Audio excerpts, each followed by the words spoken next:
Alors tout d'abord, merci Monsieur Edison d'avoir répondu à notre convocation. Oui. Alors je me lance. Par contre, je ne suis pas Thomas Edison, je suis Gilles Deleuze. Vous avez l'air déçu. D'accord. Vous vous attendiez à une star américaine, vous vous retrouvez avec un vieil intellectuel, philosophe français. Ben enfin, voilà, on sait. C'est moi qui suis arrivé. Très bien. On ne sait jamais sur qui on va tomber quand on appelle les fantômes, effectivement. Oui. Et je pense qu'avoir un philosophe au lieu d'un électricien pour parler de ces questions, c'est quand même bien mieux. Oui.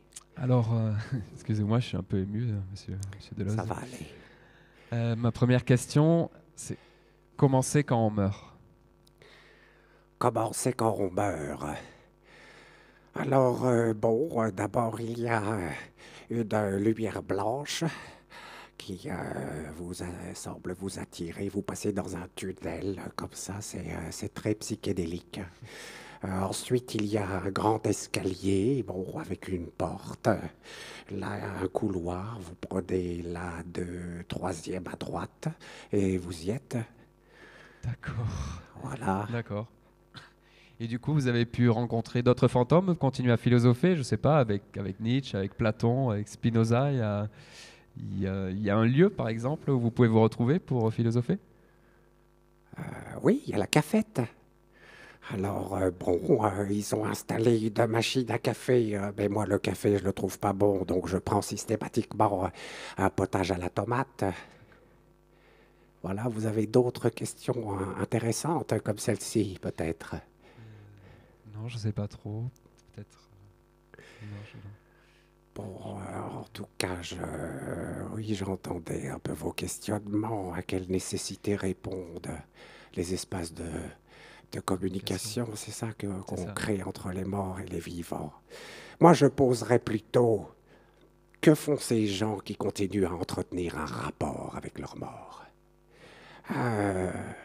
On voit bien qu'on est encore pris dans cet élan de la psychanalyse freudienne qui nous enjoint à faire le travail du deuil. Le deuil, c'est un travail qui doit se faire dans ce grand théâtre qu'est l'esprit humain, où se jouent et se rejouent sans cesse les mêmes scènes pour tout le monde, bien sûr. Et dans ce théâtre, le mort n'a d'autre rôle à jouer que celui de se faire oublier. Or, malgré cette injonction à faire le travail du deuil, certaines personnes continuent à entretenir un rapport avec leur mort. Et là, je pense à cette histoire que raconte très bien Vinciane Després, une collègue philosophe bien vivante, elle, qui raconte cette histoire qui s'est passée au milieu des années 1800 dans un petit village au nord de l'Angleterre. Une dame est en train de mourir. Alors elle demande à sa meilleure amie, comme dernière volonté, elle veut être enterrée avec les lettres de son fils mort à la guerre. Et puis, la mort survient et dans la précipitation de l'organisation de la cérémonie, son amie oublie de placer les lettres de son fils dans la tombe. Elle est désespérée, elle n'a pas respecté les dernières volontés de la défunte. Mais par hasard, dans ce même village, la même semaine, le facteur du village meurt. Alors elle est allée voir la famille du facteur pour leur demander s'ils étaient d'accord de placer les lettres dans la tombe du facteur. Elle savait que c'était quelqu'un de diligent et que les lettres arriveraient à destination. C'est ce genre d'histoire où c'est cette petite fille qui garde toujours sur elle la carte d'identité de sa grand-mère défunte. Et puis un jour, elle se rend à Leroy Merlin. Et à Leroy Merlin, il faut laisser son sac dans un petit casier en échange de ses papiers. Or, la petite fille a oublié ses papiers. Alors elle a donné la carte d'identité de sa grand-mère en se disant, bon sang, même après sa mort, elle continue à me donner un coup de main quand j'ai besoin d'elle, ou c'est ce veuf qui continuera à préparer le repas préféré de son épouse chaque anniversaire de sa mort. Que font ces gens qui continuent à entretenir un rapport avec leur mort? Eh bien, ils prolongent la vitalité de ceux dont on dit qu'ils ne le sont plus. Ils luttent activement contre ce jugement de non-existence. Il s'oppose activement à la position dominante de désenchantement de la mort. La théorie officielle, la théorie du deuil.